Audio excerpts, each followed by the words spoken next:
This is Against All Enemies, a show about threats to American democracy. Political violence is on the rise. An alarming percentage of Americans believe they may have to take up arms against their neighbors. Some are already doing so. Every weekday, Against All Enemies highlights the activities of extremist organizations and their enablers. Our goal is to educate, not to alarm. The threats are real, but if we know what we're up against, together we can beat them. Hi, it's Ken Harbaugh, producer and co-host of Against All Enemies, a YouTube and podcast series exposing extremist organizations and their enablers. Welcome to episode 1. Every weekday, my co-hosts and I will bring you the latest on what is happening in the world of domestic violent extremism, exposing groups like the Proud Boys, Oath Keepers, 3%ers, and the up-and-coming ones like Moms for Liberty. We'll feature interviews with experts, plus our own commentary on what we should be focusing on and how we can fight back. Our lead partner in this work is Task Force Butler, an organization led by Chris Goldsmith, who you'll be hearing from regularly on this show. Task Force Butler does an extraordinary job tracking violent extremists to expose them and hold them accountable. If you want to support their work, a donation link is in the show description. And if you're not a fan yet of what Task Force Butler is doing, trust me, you will be. They are on the front lines every day in our battle to counter violent extremism here in the U.S. A little bit of background. Chris Goldsmith and I are both veterans. The name for this show is drawn from the oaths of office that we both swore upon joining the military. We pledged to support and defend the Constitution of the United States against all enemies, foreign and domestic. This show is part of our effort to live up to that pledge. Now, a number of extremist groups have tried to appropriate the oath, arguing that their provocative rhetoric and outright violence is somehow carried out in defense of the Constitution. Some of these groups, like the 3%ers and Oath Keepers, explicitly target and recruit military veterans while invoking the oath of office to justify their anti-democratic, anti-American behavior. It is the height of hypocrisy, and we are calling it out. You may have noticed in the YouTube intro a few visual references to the U.S. military. This is another issue that, as vets, we feel compelled to speak about. Too many of our former brothers and sisters in arms are being drawn into groups that represent the antithesis of what we fought for. These veterans joining the ranks of extremist organizations pose a special threat because of their training and experience and because of their ability to act as force multipliers, drawing in other recruits. We'll call that out too. Expect some hard truths on Against All Enemies and some actionable intelligence. There are things you can do to hold extremists in your own communities accountable.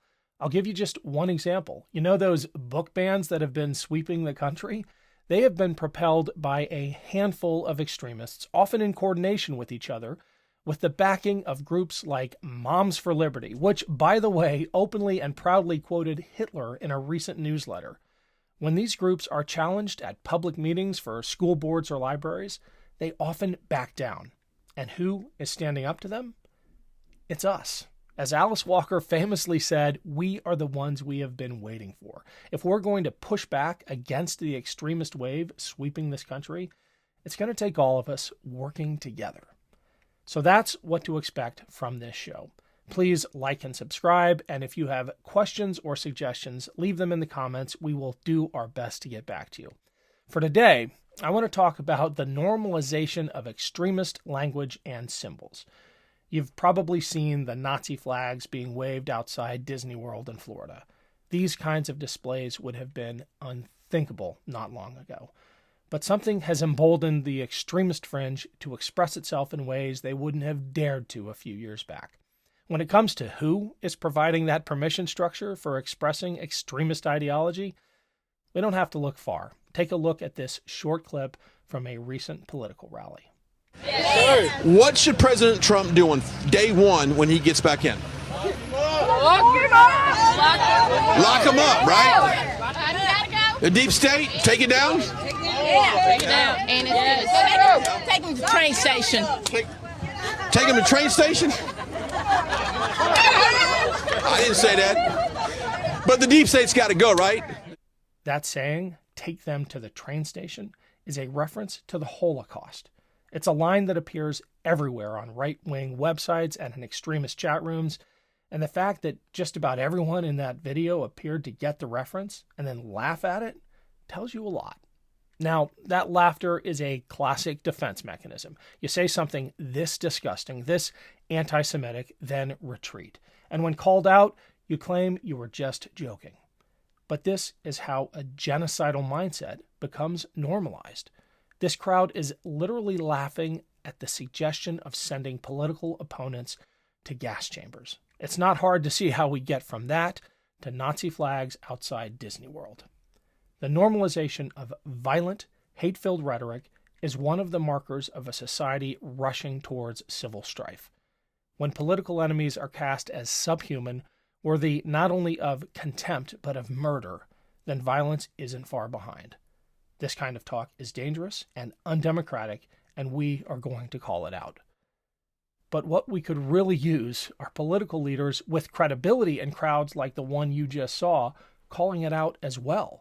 That would take some courage, but we've seen it before. The clip I'm going to show you next feels like it's from a different age, but this kind of truth-telling should be timeless. Here's John McCain standing up to hateful rhetoric. We're scared. We're scared of an Obama presidency, and I'll tell you why.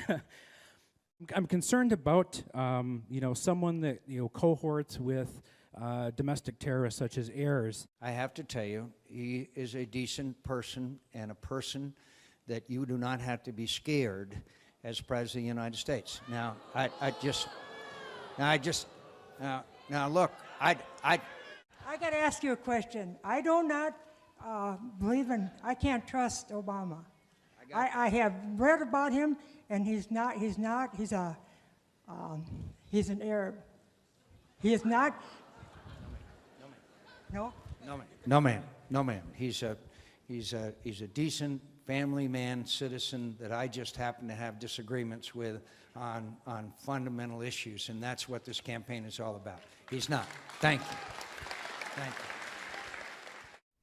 At Against All Enemies, we are going to call out hate wherever we see it. We are going to hold extremists and their enablers accountable. But we can't do it alone. In the coming weeks and months, we'll have specific calls to action on issues that need your support.